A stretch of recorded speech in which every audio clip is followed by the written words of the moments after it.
Hi everybody, it's Sid from Cool Movie Gram, your source for everything about cool film. Now, if you're new here, hit the subscribe button, check out my other videos, like my content, share, comment, whatever.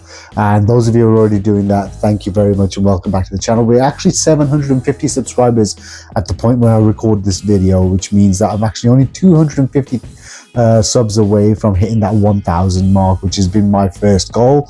And I mean, it's glad to see that so many people are actually subscribing to this channel, and just makes it feel more worthwhile. It feels so much more better now, the fact that so many people are actually kind of like well, just watching my stuff and keeping me do sorry there, my arms sit there, keep me doing what I like to do.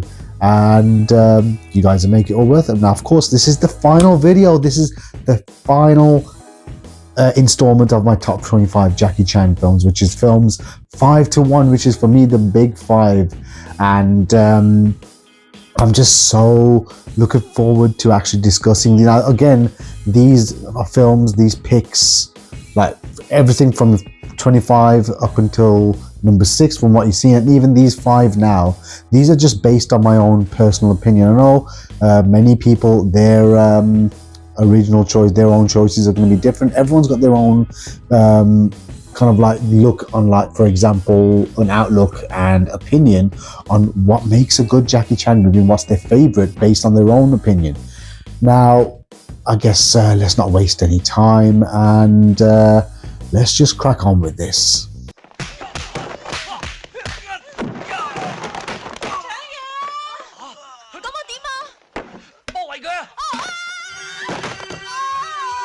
Number 5 is Armor of God 2, Operation Condor, 1991 movie directed by Jackie Chan, starring Jackie Chan, Carol Cheng, Eva Kobo, Shoko Ikeda, Aldo Sambrel, and Vincent Lin. Now, Condor, aka formerly known as Asian Hawk in the original movie, is hired by the UN to seek out gold hidden by Nazis in the Sahara deserts during World War II. He is joined by Ada, who's a desert climate specialist, and Elsa, who's the granddaughter of the general who actually hid the gold. Although a former Nazi soldier of that same regiment and his mercenaries are also on their tail and the gold. Now, yeah, this film, I mean, wow, I mean, the fact is that only well over a week ago, I think it was, yeah, the weekend, not the weekend just gone, but the one before, I had actually gone to see this on the big screen at London's Picture House in Hackney, which is part of the Fighting Spirit Film Festival, and we had none other than the villain Vincent Lin, who actually fought Jackie Chan in this film, and has also been considered by Jackie Chan, who has been on record saying that Vincent Lin is the best on-screen fighter that he has actually worked with. I've been able to meet him. We got to kind of like get him kind of like sharing insights on his time working with Jackie Chan, his time with, for example, working in Hong Kong cinema, his time working, like, of course, you know, working with people like Yuen Wu-ping, Donnie Yen, even his kind of like experience with working with Simon Yam. And also he kind of like went over his humanitarian work. Again, he's an absolutely amazing person. I think that he's just, you know, he's a very inspiring human being, and he's a very nice guy, heart of gold.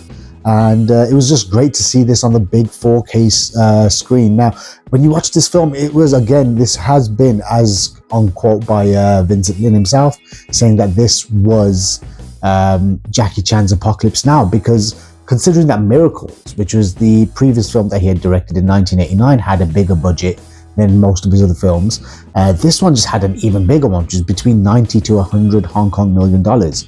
It spent so much money on this film, and it was kind of like the shooting had gone on so long, because at the same time Jackie Chan had also kind of like went off to Taiwan to take part in Jimmy Wang Yu's produced film Island of Fire, which, along with his brother Sammo Hung, and of course Andy Lau was in it, and so was Tony Leung-Ka-Fai, who's also in The Shadow's Edge, which is the new Jackie Chan movie that's coming out.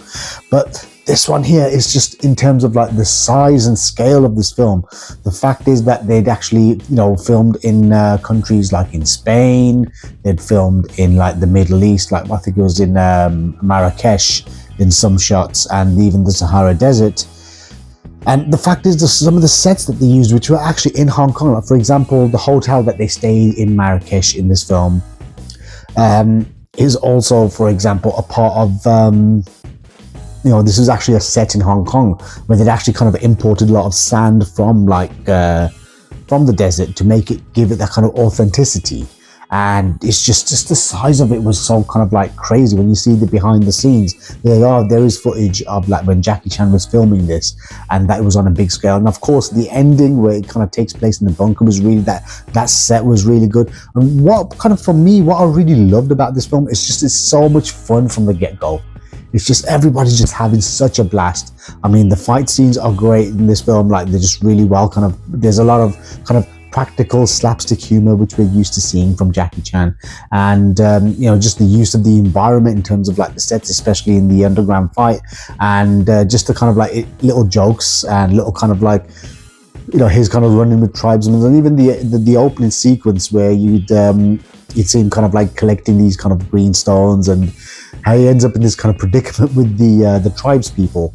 I mean, very kind of like, does kind of hark back to the original Arm of God, which kind of like I thought was a better opening, but this one was done on like, definitely done on a bigger scale. But it was kind of, I think it was shot like somewhere around Indonesia or the Philippines, which is like, you know, it just had some great, all kind of like expanding shots. I mean, now, of course, you had like a very international cast. You had, you know, of course, you got Jackie Chan with Carol Dodo Cheng, who's like a very respected, very kind of popular TV personality and actress, and kind of a comedian player in the movie. Then you had Eva Cobo, who's like a Spanish actress, and you know, you had the Japanese actress Shoko Ikeda.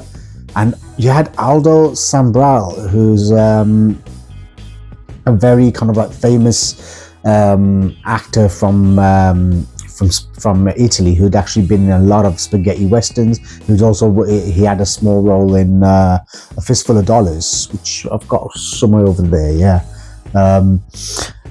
And the fact is that this also Vincent Lin again. It was really kind of like. It's just such a fun movie. The fights are just so cool, and some of the stunts were really good. I mean, the fact that you also had Remy Julien, who had worked on some of the James Bond car chases. He'd actually done a car chase in the streets of what is Madrid or Barcelona, while in Spain, where it was filmed. And the fact is that apparently, according to Vincent Lin, he was saying how Raymond Chow did not want that car chase sequence because he felt it was going to be too expensive. It was way too expensive. It was actually $2 million just for that one scene, and it is done really cool. Like the fact is, it's just, you see kind of like these stunts done, you know, on the actual motorcycles, and you know, with Jackie Chan on the motorcycle, kind of like, it's just running through. I mean, again, considering that Remy Julien also worked on, like, did the car stunts for the original Italian Job. It had that kind of Italian Job type, James Bond type of feel to the car chase. Fun fact, Remy Julien also did the car chase sequence in Paris for John Woo's Once a Thief, which was also released in the same year. And you know, so again, it had like that sheen and that quality and just that kind of like feel of a bigger budget film. And even when the fact that the ending, when they were fighting in the wind tunnels of that of the bunker, where Jackie Chan takes on Vincent Lin and his former bodyguard, or then bodyguard, Ken Lo, who's also a member of the JC stunt team. they had actually been propelled on wires. That's how they were kind of going past. And, you had that horror. Jackie did get injured, but then also Vincent Lin, of course, when he was being kind of hoisted by the wires, which you couldn't see even on the big screen in 4K. You couldn't make out the wires. It was done pretty well. But then he had actually kind of, when he was landing on the slats at the end, he kind of see the apparently Vincent Lin had actually injured his the back of his head. He had like a duct tape holding it together, and they'd actually finished the fight scene after that. And considering in how Vincent himself had explained the ordeal, it sounds really painful, but overall it's just such a fun movie. You have these two guys who are kind of like supposed to be Arabs but clearly ain't. They are kind of like also after the gold, so they're kind of like chasing Jackie Chan, and he has like a little ordeal with them in the desert. But one of the things is just the cinematography. I mean, Jackie Chan himself, again, getting to use the actual locations. The film, it looks really good, and you get to appreciate them more. I remember this is probably one of the first like Jackie Chan movies I saw in widescreen, because when it was released as Operation Condor Armor of God 2 by Entertainment and Video, they released the original export dub, which was not butchered by the Weinsteins as they did in America, but it was in its actual full aspect ratio on VHS. The only dubbed movies of Jackie Chan that were released on VHS, which was in its actual full kind of like ratio, maybe because it was just trying to kind of like gather that magnitude and that kind of like the scope that he had, and in terms of like how he wanted to film the movie and the look that he wanted to have, like a big epic of his. But again, it was such a blast watching this on the big screen, and such a kind of like, you could see how much kind of effort was put into this film. And definitely I would say, I mean, it's as much as I love the original Armor of God, but for me Operation Condor is just a much more entertaining film, much more fun to watch for me. It's like I enjoy watching it more than the original, which is why it's in my top 5. Because I mean, I remember watching this as a kid as a child when I was young on VHS, and I just used to absolutely love it. It's one of those that I would constantly rewatch again as well, and which is why over the years, I mean, when people would always ask me, what are your 5 favorite Jackie Chan movies, and then when I come up with this one, a lot of people kind of think, really? I'm like, yeah, trust me. I mean, for me, it's like, that's just my kind of how I feel about it, and that's why it's my one of my favorites.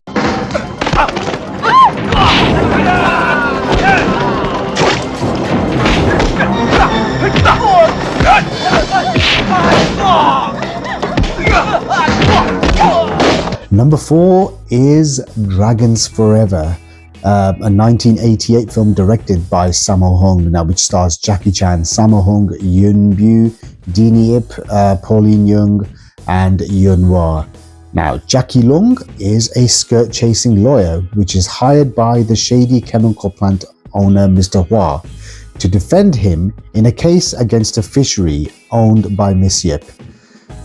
He hires 2 of his friends, Wong Fei Hung and Tung Te Piu, to gather evidence. However, those 2, Tung and Wong, get off on a bad start, and Jackie's kind of like always trying to break it up, but keep them at a truce. But then his feelings for Miss Yip's cousin Ling, who's a marine biologist that's also involved in the case, makes matters worse. And when he learns about the truth about Mr. Hua's plant, will Jackie actually make the right choice? Now, yeah, I mean, the narrative is quite kind of fast and loose. I mean, this is, again, it's just like prime action comedy. I mean, the fact is that even though that this film was a lot more serious in comparison to Wheels on Meals, which some people would say is better. I mean, of course, the fight scene, especially between Jackie Chan and Benny the Jet Urquidez in Wheels on Meals is unmatched. But in this one, it's like this film had a more the kind of the plot, like the legal kind of battle, and also kind of like Jackie's kind of like just his arc is kind of more serious. But at the same time, there was a lot of kind of comedy involved. So the action is a lot more serious. And there's loads of action. It's full of great fight sequences. I mean, from the get-go, as soon as Jackie Chan's character is introduced, we have that amazing fight in the restaurant. But then also the comedy is so great in this movie too, because you had like a great kind of like comedic kind of interplay between, like, especially Sammo Hung and Yun Bu as the characters they play, because Sammo Hung's playing the very kind of sneaky type of character, and also Yun Bu's like this very neurotic kind of otherworldly type of mentality, having kind of deep thinker, who's very kind of like, he's a neurotic, and he's kind of like, he's just a bit like, he's not quite there. He has a very kind of just a unique way of thinking. And when it comes to like each one of them get to shine in their kind of like fight sequences and action sequences, and especially the fights that they have between when Sammo Hung and Yun Bu against one of them, and Jackie has to get involved. Those scenes were absolutely funny. And then the scene which I always absolutely kind of like just really enjoyed watching is when the three of them outside Jackie Chan's house just go at each other, all three of them fighting each other, which they don't know which stance to take, and which kind of like what move to make as well. And then also just one's getting hit by the other, but then the other one gets attacked by the other one, gets attacked by the third, and the third one attacking second, is like you're just defending, blocking, hitting, and it's just done. It's kind of like great kind of it's just gusto. I mean, the female characters, Deanie Ip has a bit more weight and gravitas as the owner of the fisheries, and Pauline Young, I mean, she doesn't get to do much. She just looks really stunning in this film, but apart from that, she doesn't really bring much depth to her character, although the chemistry between her and Jackie is really good. And I mean, the fight choreography was done to a T, especially like for me, I mean, the boat fights, the fight scene on the boats, on the boat that Jackie Chan has against like people like Fong Hak An and Dick Wei, and quite a few other people. I mean, you had cameos from like Lo Li, got Stanley Fung in the extended international version, like the in the export dub, and of course the extended Japanese version, as a psychiatrist. And even Shin Fui-on has like a small brief cameo at the start of the film as some kind of scumbag that Jackie Chan's representing and defending. And even Roy Chow playing like the judge, which I feel was pretty much just like the same character that he played in Right and Wrongs. But of course the fight scene, especially at the end in Hua's chemical plant, that fight scene was just incredible, because although Sammo Hung didn't get to do much at that end, but he has his own kind of like little moment with Benny the Jet Akides and a few other people, including Philip Colfay. But in the end, you kind of like see how like it means Jackie Chan gets to shine, so does Yun Bu, and as they're taking on all these people, you got Billy Chow. I mean, it's just filled with so many kind of like big names in terms of like the bad guys that they're using. Yunhua, I mean, he does get to kind of use some of his ability and kind of like show his martial arts skills in a very brief, small fight with Jackie Chan. Only a couple of moves, but I mean, that's just kind of, for me, a lost opportunity. But what we're compensated with was even kind of like, wow. We had Jackie Chan versus Benny the Jet Akides Part 2. And, it's like even in interviews how Benny the Jet described it was, said the fight in Wheels on Mules was more of like an actual kickboxing match, like a fight, like a professional fight. Whereas in this time round, because he'd even said to Sammo Hung and Jackie, said, we should be going for something which is a lot more like a street fight, something a bit more dirty down, rugged. Just the hits. Everyone's just kind of like you're just going for one another, and it's just captured really well. The music is just done really well as well. I mean, I loved Yun Bu's kind of like moment when he's fighting all the opponents and all the multiple guys, as well as then at the end when he has his little kind of like standoff with Billy Chow as well. That was done pretty good, although quite brief, but then that was actually a great segment of the fight, so you get to see his acrobatic ability at play. And this was the last time that we ever got to see all three together in a film. yeah, Jackie Chan, Sammo Hung and Yuen Biao, because this was done straight after Eastern Condors, which was meant to have been the next film with the three brothers, but because Jackie was unable to actually be there because Raymond Chow did not want him to get injured in another country like he did in Armor of God, so he had to actually wait for them to finish Eastern Condors and then come back and then do Dragons Forever, and then this was the last time. The fact is that the film, well, it didn't do as well as they hoped.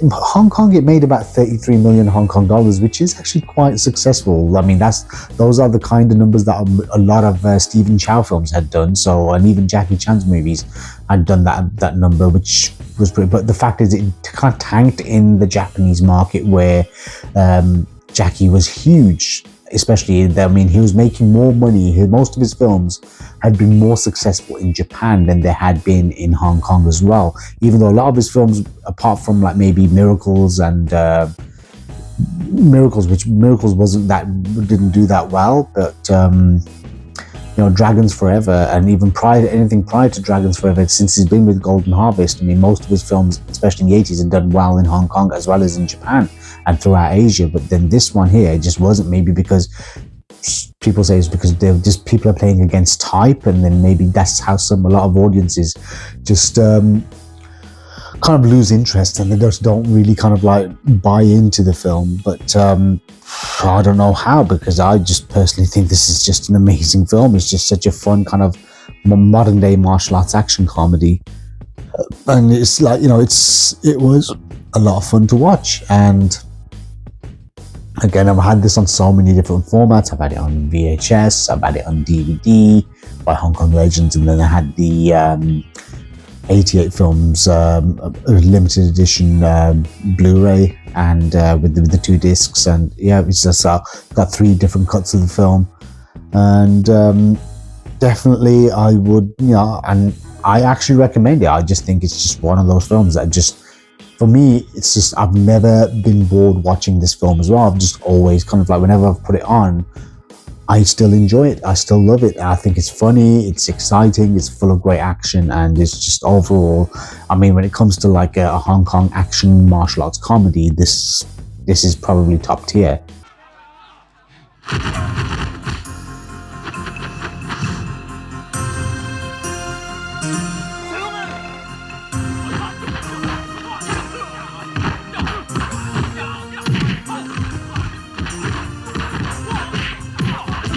Number 3 is Drunken Master 2, a 1994 film directed by Lau Kar-leung and Jackie Chan, partly.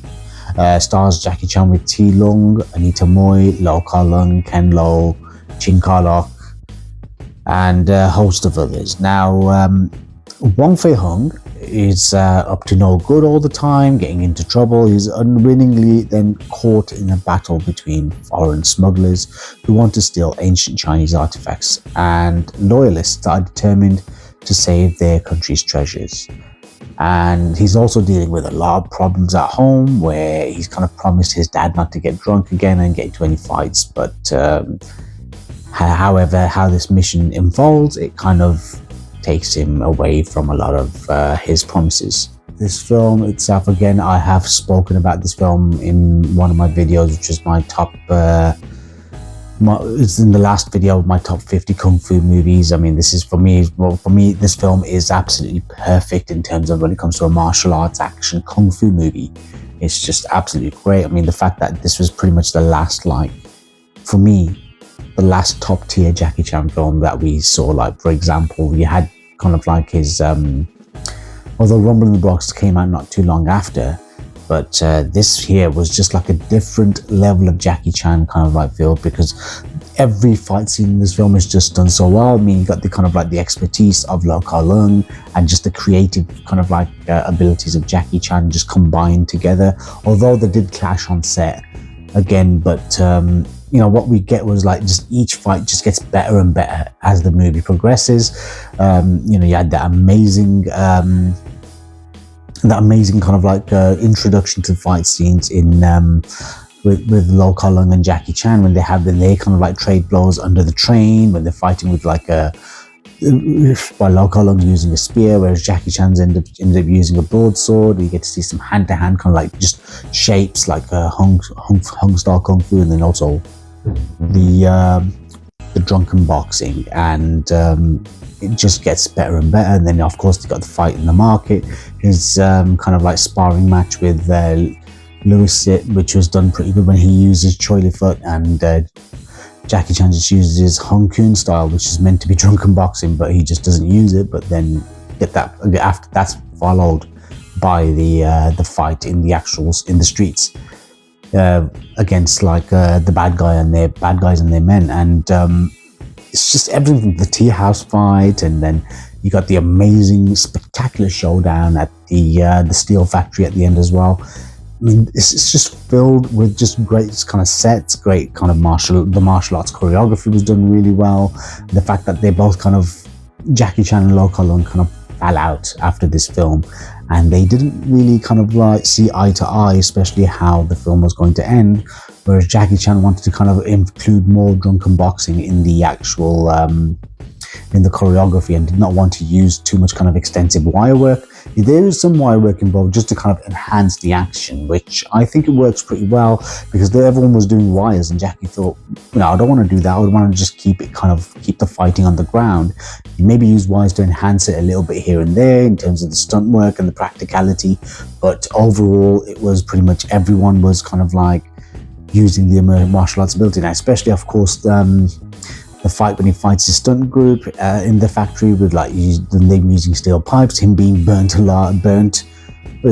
the move, as well as trying to put fire out.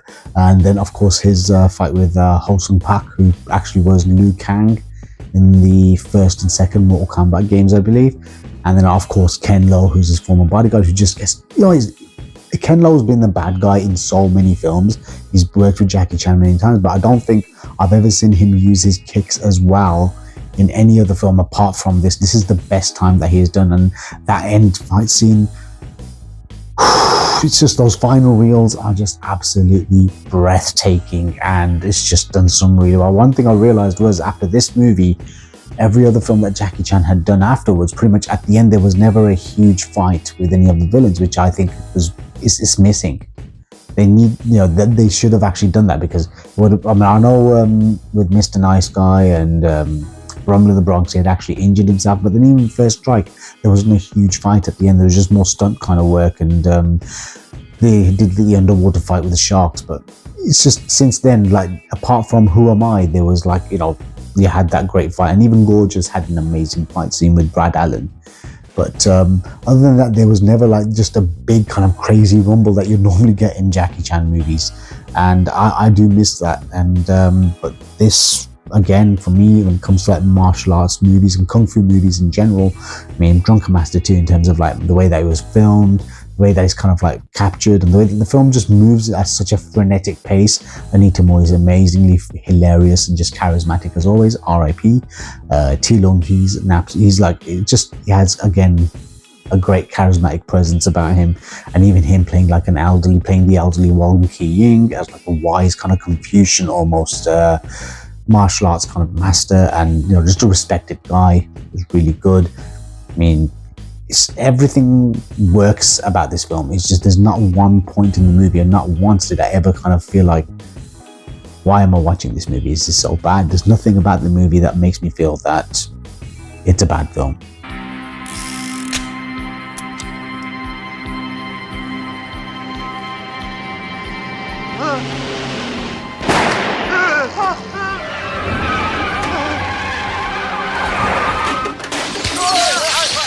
Number 2 is Police Story, a 1985 film directed by Jackie Chan, starring Jackie Chan, Bridget Lin, Maggie Cheung, Cho Yun, and Fung Ha Khan. Now, after a daring drug bust almost goes wrong, Chan Ka-kui is celebrated as a hero after he arrests drug kingpin Chuto. He is assigned to protect the witness, Selena Fong, who is Chu's mole. And his relationship with with his girlfriend May is also kind of like on the it's almost on the rocks, and he's trying to save it, but then also he's also trying to balance it with kind of protecting the witness, his job. But then things do go south when he's framed for the murder of a corrupt cop. Police Story. What can I say? This is just an absolute, just amazing action film. I mean, for me, it's like, you know, a lot of people say this is probably his best film. I mean, when you look at it like as a technical aspect, definitely I would say in terms of like way that the stunts and action wise, I would say is probably his best action movie by far. You know, it's kind of like, you know, there's not really, the plot is kind of very linear, very thin, but at the same time, the fact that Jackie Chan kind of puts this humor and this kind of like very kind of working class feel to his character and his personal life into it. But I mean, that's there to kind of like fill in the movie, just the gaps, because the way that he'd even kind of like came up with the idea for the film was he was fed up of working on The Protector. He just did not like actually the way that the film was turning out. So he thought, okay, you know what, I'm going to make my own cop movie, and this is what's going to happen. I'll make my own movie where the heroes are policemen, and do a different kind of movie, and do it in my way. So of course, how he came up with it, he said he wanted to have like a, you know, the scene at the start where he's got the, you know, he's got the kind of the car chase down like through like a hill of like a shanty town, which is built for the movie. And he wanted the bus sequence, he wanted the fight in the car park, he wanted, and also the fight in the shopping mall. And then he just kind of like designed things around it and how to kind of like came up with a plot that would actually link all these three kind of like things together. And what you see is just like, for me, it's like a masterclass in action filmmaking. I mean, the opening fight action sequence is great, especially his you know, when you're driving down the hill, like, you know, that they'd actually built, and you know, they'd actually had these extras, and just the kind of like just the setting itself was done really well, and the cars kind of like just being kind of totaled, as you see a lot in the outtakes as well. You'll see that, and how many cars would crash and how many stunt people injured themselves. And you know, even him kind of hanging off the bus that's speeding down with using an actual metal umbrella, like everything was made out of metal, which was a lot more reinforced, so he could actually kind of like hold his weight whilst he's kind of being flung it around, like just using his legs to just kind of lift up and just, you know, dodge the cars. And it's just, and also of course, I mean, the scene where that the way that the chase ended, that sequence ends, was pretty much more or less kind of used in Tango and Cash as well by Sylvester Stallone 4 years later, with the way that at the start of the movie when he stops the truck. And yeah, and then you've got like, you know, some great fight sequences throughout, like, you know, you got that the use of like people attacking him with baseball bats. And of course, I mean, one of my favorite sequences, apart from that, of course, the amazing action you'd see, is like, I used to love that scene where when he's at one of the smaller kind of like police stations, and he's just answering all these calls, and he's also trying to kind of hold a conversation with his girlfriend, and then he's kind of taking calls from all these different people calling up. I thought that was just a hilarious scene. I thought it was actually quite funny. And I mean, Bill Tung was really funny and really kind of like interesting in this film. And Chuto, again, he's Cho Yun, who's like the legendary late veteran filmmaker from the Shaw Brothers, who'd actually pretty much directed most of the films that were featured in Shaw Scope 3. You know, he does pretty good as a villain, as the main bad guy. And Fung Ho Khan, again, is just really menacing as like as the bad guy's nephew, and also the main kind of opponent of Jackie Chan, especially when we get to see that amazing finale in the shopping mall, which, I mean, a lot of people still go to that shopping mall today just to kind of like get pictures and everything as well. I'd love to see. But again, that was just great use of like the props, the environment, and just the way that it was done. Of course, and that amazing kind of the chandelier stunt, which is captured by like many different cameras all around. So you get to see kind of 3 different takes of, you know, one after the other. And the fact that he had actually burnt all his skin of his hands and even across his forearms, and it actually went on to kind of film Heart of Dragon, which was pretty much during the day, and it actually shoots Police Story during the night. And he said that after he did that stunt, he had actually went on to shoot the film Heart of Dragon. He had actually collapsed on set because he'd used all of his energy. And but you know what we get is just probably one of the kind of like standout amazing action movies that was made in Hong Kong, and it's just absolute delight. And you know, the fact that this film is so kind of widely available, and there's such a great new restorations by like Eureka, and it's just, again, it was one of those films that just, again, it's an absolute must see, not just for people who love Jackie Chan movies. I mean, many people might put this as their number one, but you know, even if it's just, for example, people who like action movies, or they want to watch Hong Kong action movies. I mean, this is like, you know, overall action movies in general, is Police Story for me is just pretty much this top tier stuff.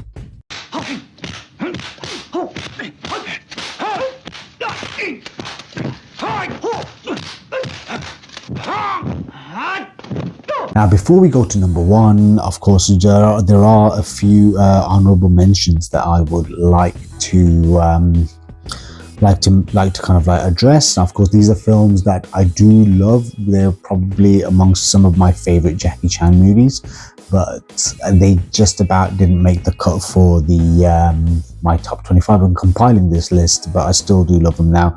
Shaolin Wood, and then again, easily a top tier kung fu movie.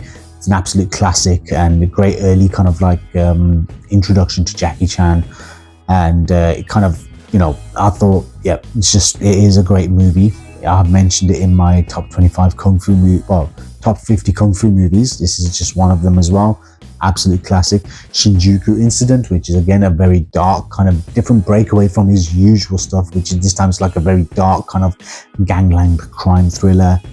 You know, directed by Derek Yee, kind of like grim, gritty, kind of like, you know, crime thriller, not really a martial arts movie, and even action is more of like a crime kind of like drama, but you know, it's quite violent, and it's just a breakaway from his usual stuff. And then, of course, you got the Shanghai Noon and Shanghai Nights, which were like his, Shanghai Noon was his, of course, his dream project. I just thought I liked both the original and the sequels, like kind of like Jackie's dream project, which is his like a westerns with martial arts and kung fu comedy.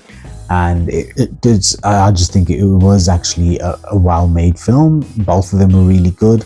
And of course, the fact that we also get to see Jackie Chan versus Donnie Yen, which, you know, could have been better in the film, but the extended version, which is on the DVD as an extra, I thought that was the longer version of the fight scene was actually better.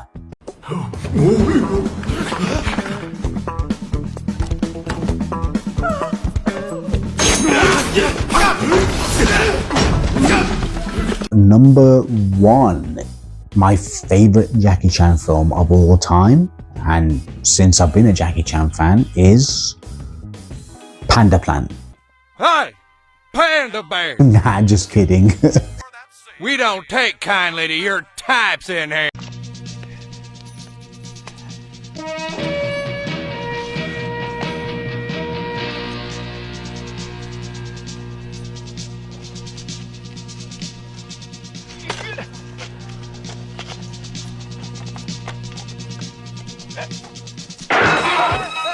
It's Project A,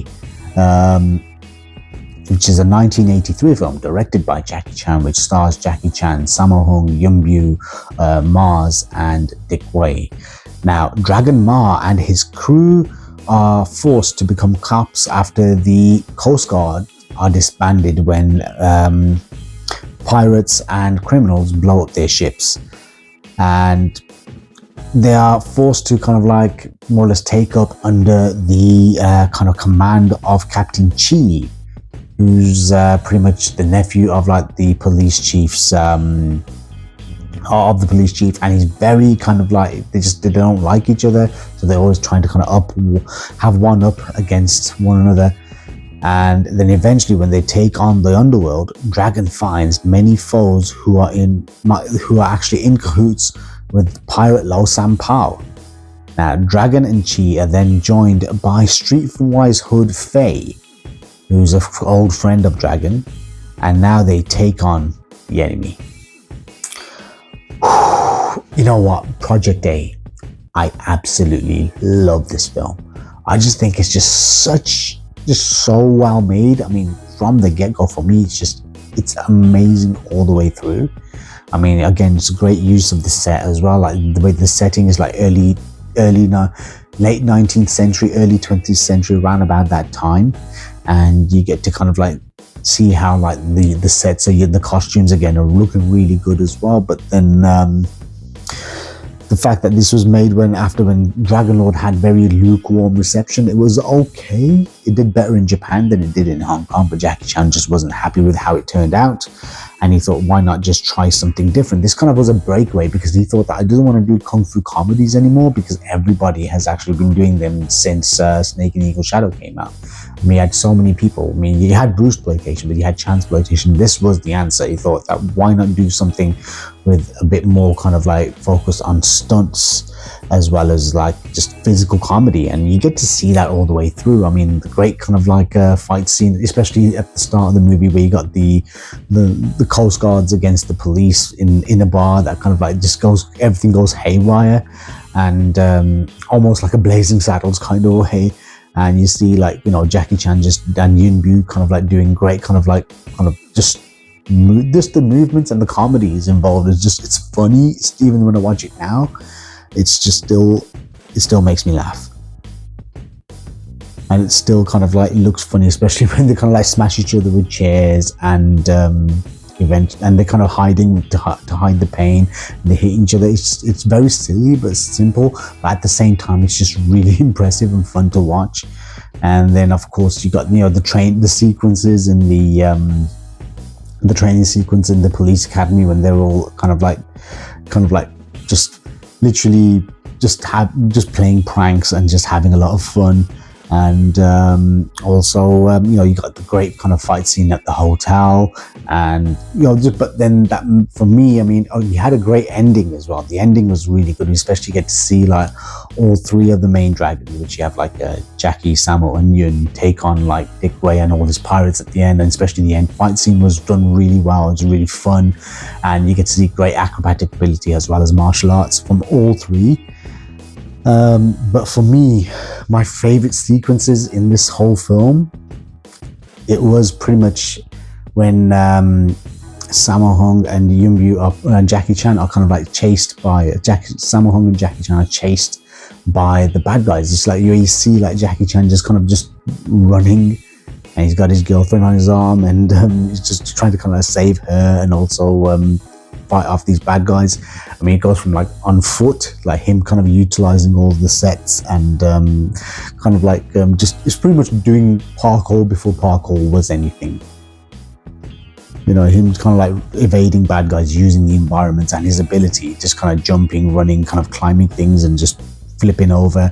And of course, the amazing bicycle chase like through the alleys, I thought again is with a really funny ending. It still kind of like makes me laugh. And then you have like that fight with, you know, Jackie Chan and Sammo Hung in a tea house, kind of taking on the bad guys, like just great synchronized, just perfection.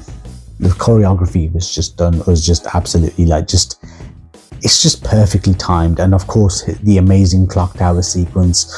Just from there to the clock tower sequence, that chase to the clock tower, that whole segment of the film for me is just like, it's just so fast, well paced, and it's just everything just that's included. It's pretty much, that's what made me a Jackie Chan fan, like just made me absolutely love his movies even more.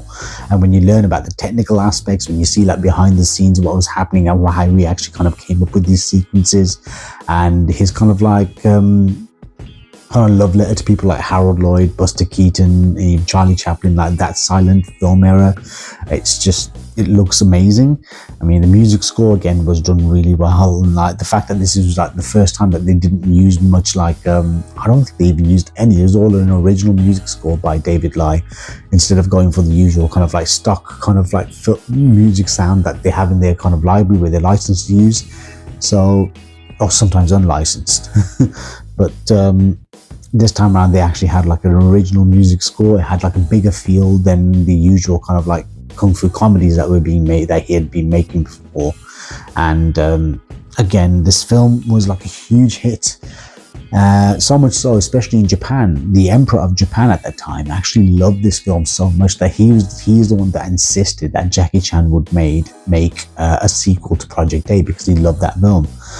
And again, it's like this was just a huge film all over Asia once more. And I remember the first time I watched it, I think my dad had actually recorded it off Channel 4.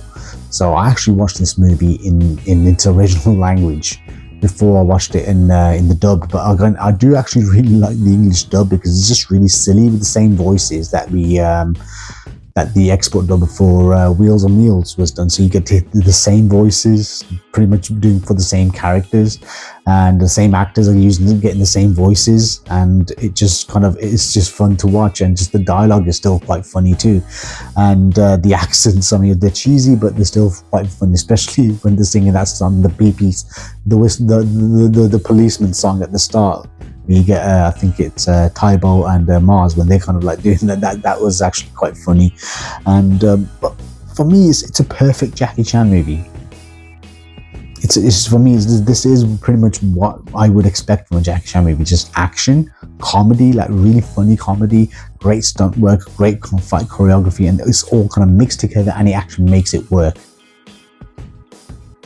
Wow, man, I mean, that was it, man. That was finally, I am done of this series, and I'm glad, I'm happy, and I can't wait to share this with you. And yeah, that was it. And yeah, well, let me know in the comments, what are your like top 5 favorite Jackie Chan films? I mean, let me know. And also, yeah, again, subscribe, follow me on my Insta, and yeah, just get me to, just let me know of your thoughts. And thank you for your support. And of course, I will be doing a few more videos here and there, and I'll catch you on the next one.